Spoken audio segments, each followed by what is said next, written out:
नमस्कार, मैं रचना शर्मा चढ़दी कला टाइम टीवी देख रहे सभी दर्शकों का स्वागत करती हूं। आप देख रहे हैं हरियाणा के समाचार। समाचारों की शुरुआत से पहले एक नजर आज की मुख्य सुर्खियों पर।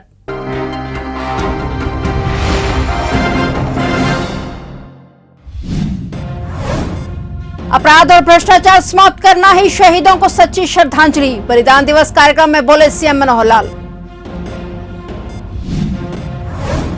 कांग्रेस विधायक धर्म सिंह छोकर के खिलाफ मनी लॉन्ड्रिंग का केस दर्ज, समस्त प्रॉपर्टी और ऑफिस को ईडी ने किया सीज। पूर्व मुख्यमंत्री ओपी चौटाला का बयान, हरियाणा में जल्द टूटेगा गठबंधन। ओपी चौटाला ने हरियाणा में इनेलो की सरकार बनने का भी किया दावा।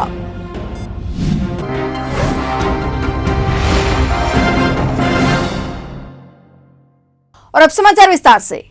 मुख्यमंत्री मनोहर लाल आज कुरुक्षेत्र पहुंचे, जहां उन्होंने महान शहीद उधम सिंह के बलिदान दिवस पर आयोजित राज्य स्तरीय कार्यक्रम में शिरकत की। मुख्यमंत्री मनोहर लाल ने आज शहीद उधम सिंह के बलिदान दिवस पर उन्हें श्रद्धांजलि भेंट की और उन्हें नमन किया। इस दौरान अपने संबोधन में मुख्यमंत्री मनोहर लाल ने कहा कि देश के बलिदानियों को सच्ची श्रद्धांजलि तभी होगी जब समाज से अपराध, भ्रष्टाचार और जातिवाद समाप्त होगा। उन्होंने कहा कि भारत और जापान एक साथ आजाद हुए थे। जापान के लोगों ने अपने देश को आगे ले जाने की भावना से काम किया। आज उनका दुनिया में गिने चुने अमीर देशों में नाम है। सीएम ने कहा कि जातिवाद और भ्रष्टाचार को समाप्त कर देश भावना के लिए काम करना होगा और देश को आगे ले जाना होगा। उन्होंने कहा कि लोगों को बलिदानियों के बलिदान से प्रेरणा लेनी चाहिए। किसी जाति, धर्म और समाज के लिए नहीं, देश के लिए बलिदान दिया है। अंग्रेज ने पकड़ के जेल में डाल दिया और देखिए उनकी चुस्ती फुर्ती, 2 दिन के अंदर अंदर दोषी करार दे दिया, फांसी की सजा सुना दी और 4 महीने के अंदर अंदर 31 जुलाई 1940 को फांसी के तख्ते पर चढ़ा दिया।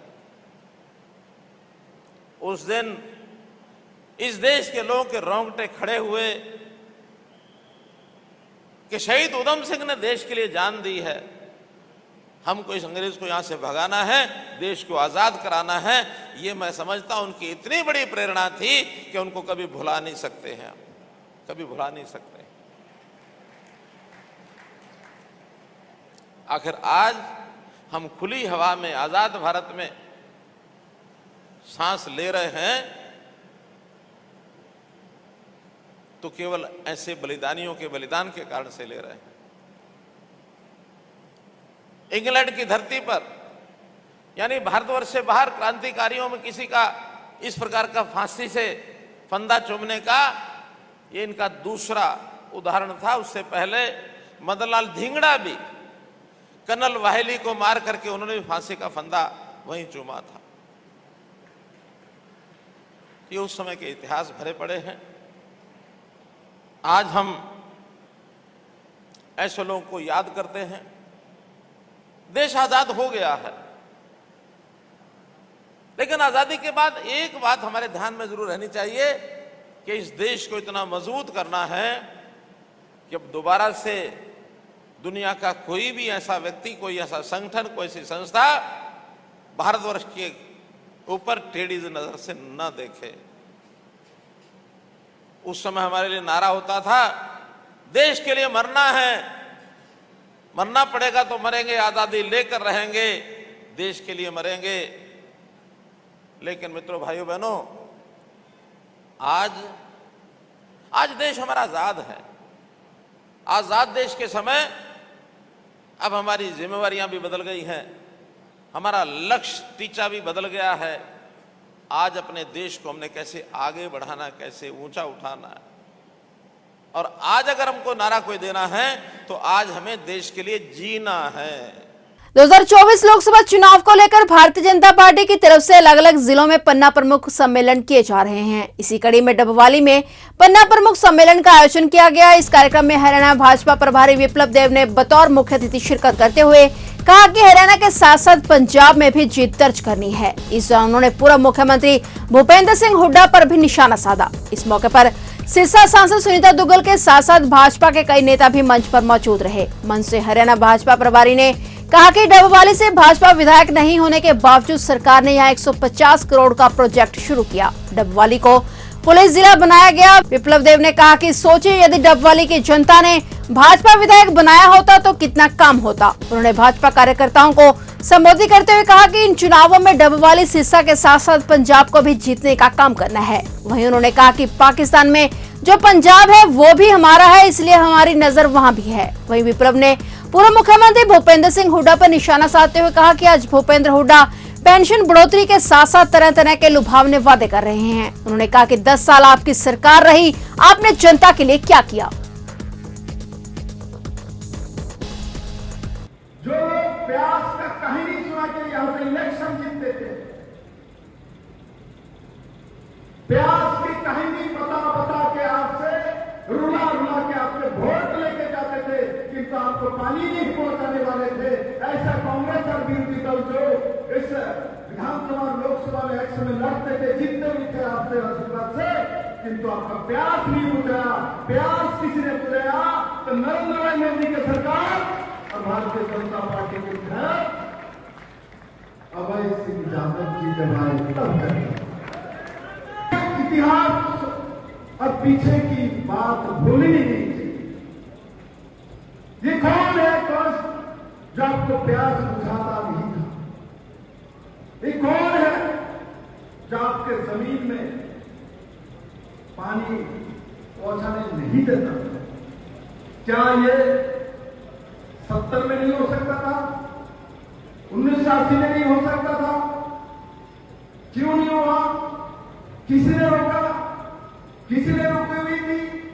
क्यों प्यासे रहे? क्यों जमीन प्यासे रहे?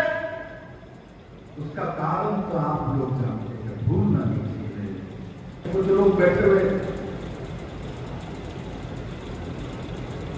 तो मैं किसी नागर चौधरी का हालचाल के बारे में क्या है जानना चाह रहा था,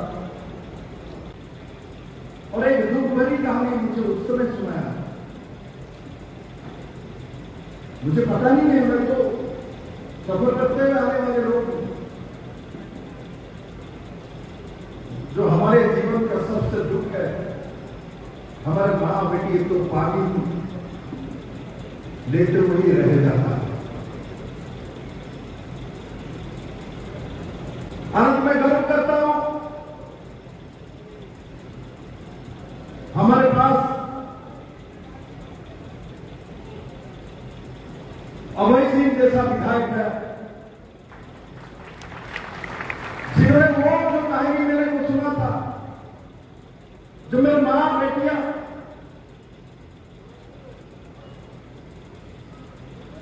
पानी लेते लेते लाते लाते रह जाती है, उनका जीवन वही पहुंच जाता। आज मैं गर्व करता हूं, आपको ऐसा विधायक मिला है। आज नागर चौधरी में पानी का प्यास बुझाने वाले आपको विधायक और भारतीय जनता पार्टी के मनोहर लाल खट्टर जैसा, मुख्यमंत्री नरेंद्र मोदी जैसा प्रधानमंत्री मिला हुआ है, तभी जाके। हरियाणा के पूर्व मुख्यमंत्री ओम प्रकाश चौटाला ने गठबंधन को लेकर एक बड़ा बयान दिया है। उनका कहना है कि हरियाणा में जल्द ही गठबंधन टूटेगा। वहीं ओपी चौटाला ने हरियाणा में इनेलो की सरकार बनने का भी दावा किया। साथ ही ओपी चौटाला ने मुख्यमंत्री का चेहरा अभय चौटाला या वे खुद होंगे पर जवाब में कहा कि यह पार्टी द्वारा तय किया जाएगा। इस दौरान ओम प्रकाश चौटाला ने कहा कि हरियाणा की जनता प्रदेश सरकार के कुशासन का अंत करना चाहती है और हरियाणा की जनता इनेलो के साथ है। उन्होंने कहा कि आज हरियाणा में सरकार नाम की कोई चीज नहीं है। हरियाणा की जनता मूलभूत सुविधाओं को तरस रही है। सरकार द्वारा लोगों की बुढ़ापा पेंशन काटने का काम किया गया है। जनता महंगाई से त्रस्त है। उन्होंने गठबंधन सरकार पर निशाना साधते हुए कहा कि ये लुटेरों का एक गिरोह है। उन्होंने कहा कि राष्ट्र हित में इनेलो किसी भी पार्टी से गठबंधन को तैयार है। हरियाणा सरकार की कैबिनेट मीटिंग अगस्त के पहले हफ्ते में होगी। इसके लिए 4 अगस्त की डेट फाइनल की गई है। मुख्यमंत्री मनोहर लाल की अध्यक्षता में यह बैठक होगी। दोपहर बाद 3 बजे हरियाणा सचिवालय में यह मीटिंग होगी। इस मीटिंग में हरियाणा विधानसभा के मॉनसून सत्र की तारीख पर मोहर लगाई जाएगी। संभावना है कि 25 अगस्त के बाद के सत्र की डेट फाइनल की जाएगी। इसके अलावा भी कई अहम फैसलों को कैबिनेट मीटिंग में चर्चा की जाएगी। अगस्त में होने वाली मीटिंग में इसके अलावा गुरुग्राम के कासन गांव में जमीन का मुआवजा और स्टेट कैरी स्कीम 2016 में संशोधन के प्रस्ताव को मंजूरी मिल सकती है। यह दोनों प्रस्ताव कैबिनेट मीटिंग में भी रखे गए थे, लेकिन विभिन्न कारणों से इन्हें आगे के लिए टाल दिया गया था। पानीपत के स्मारका से कांग्रेस विधायक धर्म सिंह छोकर पर ईडी ने आय से अधिक संपत्ति के मामले को लेकर मनी लॉन्ड्रिंग का केस दर्ज किया है। गुरुग्राम में इनकी माहिरा होम्स प्रोजेक्ट की समस्त प्रॉपर्टी और ऑफिस को ईडी ने सीज किया है। बता दें कि ईडी ने विधायक धर्म सिंह छोकर के गुरुग्राम और पानीपत के स्मारका स्थित आवास पर रेड की थी। यह रेड 3 दिन तक चली थी। इसमें ईडी को काफी सबूत मिले थे। हालांकि स्मारका स्थित मकान पर ईडी का कुछ हाथ नहीं लगा, लेकिन गुरुग्राम स्थित कोठी पर कई गाड़ियों को जब्त कर लिया गया था। सहारनपुर से दिल दहलाने वाली तस्वीरें सामने आई हैं, जिसमें बच्चे जान जोखिम में डालकर स्कूल जाते हुए नजर आ रहे हैं। दरअसल वहां पिछले दिनों आई बरसात के कारण छोटी बड़ी सभी नदियां नाले उफान पर आ गए थे और उनसे अभी तक की सड़कों पर भी पानी बह रहा है। यह तस्वीर सहारनपुर के चिलकाना क्षेत्र के गांव नारायणपुर गुर्जर की है, जहां पर पानी से होकर बच्चे स्कूल जा रहे हैं और बच्चों की साइकिल पानी में फिसलती हुई नजर आ रही है। कभी भी बड़ा हादसा हो सकता है। तो वहीं ग्राम प्रधान का कहना है कि कई बार प्रशासन को कहने के बाद भी कोई मौके पर नहीं आया और पानी का कोई समाधान नहीं किया जा रहा। बच्चे जान जोखिम में डालकर स्कूल जाने को मजबूर हैं। लगभग 1 महीना हो गया यहाँ से पानी आया हुआ है। अब तक कोई जनप्रतिनिधि ये बच्चे स्कूल में जहाँ ये देख लो, आप भी पानी में कैसे निकल ले, कोई सुनवाई नहीं है किसी किस्म की। हर वर्ष के भांति आज भी इंद्री में शहीद उधम सिंह का बलिदान दिवस समारोह मनाया गया, जिसमें सभी राजनीतिक दलों, सामाजिक संगठनों और गणमान्य लोगों ने एकजुटता से श्रद्धांजलि देकर मिसाल पेश की। इस मौके पर राष्ट्रीय प्रेम से ओतप्रोत माहौल बनाने में शहीद उधम सिंह की जीवनी पर जोशीले गीत की प्रस्तुति ने लोगों का दिल जीत लिया। शहीद उधम सिंह समिति के अध्यक्ष ने कहा कि देशवासियों के मन में आजादी की ज्योत जलाने वाले उधम सिंह की इस शहादत के कारण ही उन्हें शहीदों में सर्वोच्च स्थान हासिल हुआ है।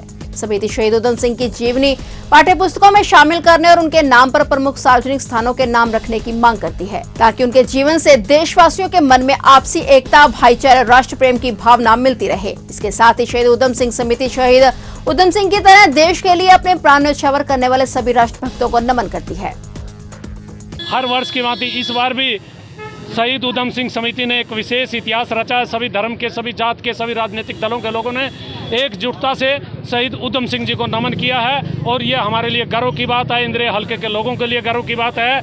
इस समय पूरे देश में शहीद को नमन करने की जो आज का दिन है वो जारी है और इंद्री में भी इस समय शहीद को नमन किया जा रहा। सभी जाति के, सभी धर्म के, सभी वर्ग के लोग यहाँ मौजूद हैं। हम शहीद उधम सिंह समिति की तरफ से ये मांग करते हैं देश की सरकार से कि शहीद उधम सिंह जी की जीवनी को राष्ट्रीय जो पुस्तकें हैं उनके पाठ्यक्रम में शामिल किया जाए और शहीद के अपमान करने वालों के खिलाफ कार्रवाई की जाए।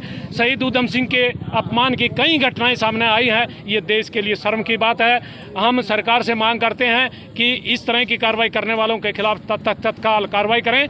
यमुनानगर गोलियों की गड़गड़ाहट से एक बार फिर गूंज उठा। बाइक सवार 3 बदमाशों ने स्टेशन के अंदर घुसकर फायरिंग की, जिसमें एक युवक को गोली लगी। वहीं बदमाश फायरिंग कर मौके से फरार हो गए। फायरिंग में घायल व्यक्ति, जिसका नाम रमन है, उसे यमुनानगर के ट्रॉमा सेंटर में भर्ती कराया गया। वारदात के बाद डीएसपी राजीव समेत कई थाना के पुलिस अधिकारी मौके पर पहुंचे। डीएसपी राजीव कुमार का कहना है कि फोरेंसिक टीम मौके पर है और जांच जारी है। लगभग 4 बजे के अराउंड का एक इंसिडेंट है, फायरिंग इंसिडेंट। 3 लड़के हैं, एक बिना नंबर की बाइक प्लेट पे आते हैं। छोटी लाइन के पास दुर्गा गार्डन का एरिया है, यहाँ पे एक वॉशिंग सेंटर या गराज है, वहाँ पे एक फायरिंग उन्होंने की है और इसमें एक व्यक्ति है, उसको अपना बाजू पे इंजरी है, अंडर ट्रीटमेंट है, वो आउट ऑफ डेंजर है। बाकी ये जो लोग हैं कौन थे नहीं थे, इनकी अभी शिनाख्त चल रही है। सीसीटीवी फुटेज हम देख रहे हैं। प्रिलिमिनरी जो इन्वेस्टिगेशन है वो हमने टेकअप कर ली है। सर कितने राउंड फायर हुए? अराउंड अभी एफएसएल टीम मेरी मौका विजिट कर रही है यहीं पास में। इनिशियली जो अपना 4 राउंड अभी तक मिले हैं, बाकी और के लिए भी सर्च जारी है और उसमें जल्दी क्लियर कर देंगे after minute inspection, spot inspection करके जो भी जितने भी राउंड हैं। और कुछ सीसीटीवी फुटेज भी अभी चल रही है, उसमें क्लियर हो जाएगा कितने राउंड फायर करे हैं। लगभग अपना 3 लोग आए थे और उन्होंने फायरिंग करी है। कारण पता चल रहा? अभी मैं जैसे बताया गया जी, कोई पुरानी एनमिटी है या क्या है, उसके लिए जो यहाँ के संचालक हैं उनकी स्टेटमेंट रिकॉर्ड की जा रही है और उसमें जैसे भी वो on the basis of suspicion या फिर कोई और नाम सामने आता है आइडेंटिफिकेशन के बेसिस पे, उस हिसाब से एफआईआर दर्ज करके इन्वेस्टिगेशन कंक्लूड किया जाएगा। एक को इंजरी है, is out of danger. Uttar Pradesh उद्योग व्यापार संगठन जिस्ट्रेट द्वारा होटल प्रेसिडेंट में व्यापारी महासम्मेलन का आयोजन किया गया। इस आयोजन में मुख्य अतिथि के रूप में उत्तर प्रदेश सरकार में आबकारी मंत्री नितिन अग्रवाल और लोक निर्माण विभाग के मंत्री कुंवर ब्रजेश सिंह ने व्यापारियों की समस्याओं का खुले मन से चर्चा की। इस आयोजन में ब्रजेश शुक्ला प्रदेश महामंत्री विशिष्ट अतिथि के रूप में, नगर विधायक राजीव गुंबर एवं सहारनपुर के महापौर अजय सिंह सहित पहुंचे कई बड़े विधायकों ने व्यापारियों की समस्याओं पर जल्द से जल्द कार्य करने का भरोसा दिलाया। देखिए, आज व्यापारी सम्मेलन आयोजित हुआ है यहाँ पे और हम लोग केवल एक लक्ष्य के साथ काम कर रहे हैं कि प्रदेश का व्यापारी एकजुट होकर भारतीय जनता पार्टी के पक्ष में और आने वाले चुनाव में, जो लोकसभा का चुनाव आने जा रहा है, पूरे प्रदेश का व्यापारी भाजपा को जिताने का काम करे। 80 की 80 लोकसभा सीट जीतकर भारतीय जनता पार्टी की सरकार तीसरी बार आदरणीय मोदी जी के नेतृत्व में देश में बने। हम लोग इसी लक्ष्य के साथ काम करें और यही लक्ष्य को लेकर हम आज हम इस व्यापारी सम्मेलन का आयोजन करेंगे। अंबाला में कांग्रेस पार्टी द्वारा दूसरे चरण के जनसभा कार्यक्रम की शुरुआत कर दी गई है। इसी कड़ी में आज वार्ड 9 नया बांस में जनसभा रखी गई, जिसमें भारी संख्या में महिलाओं ने हिस्सा लिया। इस दौरान कांग्रेस नेता चेतन चौहान ने अंबाला के ट्रिपल इंजन सरकार पर जमकर तंज कसा। देखिए, आज जो यहाँ प्रोग्राम हुआ, इसके अंदर सबसे बड़ी बात एक बात निकल कर आई कि आज गृहिणियां, माताएं, बहनें यहाँ बहुत ज़्यादा तादाद में थी और वो तभी आती हैं जब उनकी समस्या सिर से ऊपर निकल जाए। और आज अंबाला के अंदर समस्या इतनी है इस बाढ़ के बाद कि अब गृहिणियां भी घर से निकलने को मजबूर हो गई हैं। ना तो यहाँ पीने का पानी है, साफ पानी की सप्लाई नहीं है, पीने के पानी में कटौती है। दूसरी सबसे बड़ी बात, सफाई की व्यवस्था बिल्कुल नहीं है। और आज 15 से 20 दिन इस आपदा को आए हुए हो गए हैं, कोई प्रबंधन आज भी नहीं है कि दोबारा ये ना आए। उसका प्रशासन और यहाँ के नुमाइंदों ने दोबारा कोई सुध नहीं ली है। प्रशासन को जुटाने के लिए क्या कुछ कर रहे हैं? देखिए, प्रशासन के लिए एक तो हम इस तरीके की आवाज हर वार्ड के अंदर उठाई रहे हैं। दूसरा, परसों हमने एक रोष मार्च रखा है। हम मानव चौक से इकट्ठा होंगे और वहां से इकट्ठा होकर कांग्रेस पार्टी कुमारी शैलजा जी की अध्यक्षता में आगे जाकर उनकी अगुवाई में हम रहेंगे और डीसी कार्यालय पर जाकर डीसी साहब से बात करेंगे और ये सुनिश्चित करेंगे कि अब खाली आश्वासनों से काम नहीं होगा, आपको जनता को उनके मूलभूत हक देने पड़ेंगे। आम आदमी पार्टी के जिलाध्यक्ष रंजीत उप्पल ने खंड के गांव मानक टबरा में औचित्य दौरा कर एक दिवसीय जनसंवाद कार्यक्रम आयोजित किया। जिलाध्यक्ष रंजीत उप्पल ने बताया कि कार्यक्रम का मुख्य उद्देश्य जनता से जुड़े जन सुविधाओं पर संवाद स्थापित करना और युवाओं की समस्याओं को सुनकर उनके निपटान के लिए संघर्ष पर रणनीति तय करना था। उन्होंने बताया कि पार्टी ने जनसंवाद कार्यक्रम की शुरुआत की है, जिसमें दिल्ली सरकार के स्वास्थ्य शिक्षा के मॉडल पर ग्रामीणों से संवाद किया और 200 यूनिट बिजली फ्री पर उन्हें जानकारी दी। जिलाध्यक्ष रंजीत उप्पल ने युवाओं को आश्वासन दिया कि आम आदमी पार्टी का लक्ष्य न केवल बेहतर शिक्षा देकर युवाओं के चरित्र का निर्माण करना है, बल्कि परिवार का पोषण करने के लिए रोजगार भी देना है। जो आपकी जरूरत है वो हम पूरी करेंगे। आम आदमी पार्टी हमेशा दिल्ली में और पंजाब में, आप किसी से पूछ लो, आप गूगल पे चले जाओ, फेसबुक पे चले जाओ, इंस्टाग्राम पे चले जाओ, ट्विटर पे चले जाओ, केजरीवाल और भगवंत मान जी के बारे में पढ़ के देख लो आप। उन्होंने जो भगवंत मान जी ने 15 महीने के अंदर काम करा, केजरीवाल ने 10 महीने के अंदर काम करा। 3 बार दिल्ली के लोगों ने हमारी सरकार बनाई, दिल्ली में जहां घर है पूरे इंडिया का, जहां बहुत बड़े बड़े लीडर हैं। लेकिन केजरीवाल को क्यों 3 बार चुना? इसलिए चुना उनकी नीयत साफ है, वो नीयत से काम करता है। आप लोग भी एक बार आम आदमी पार्टी को मौका दो, 2024 की इलेक्शन जिताओ, घर घर में रोजगार देंगे, फ्री बिजली देंगे, फ्री लेडीज को किराया देगा, हर घर में रोजगार मिलेगा। तो ये थे हरियाणा के समाचार और नए समाचारों के साथ फिर से हाजिर होंगे। तब तक के लिए देखते रहिए चढ़ती कला टाइम टीवी।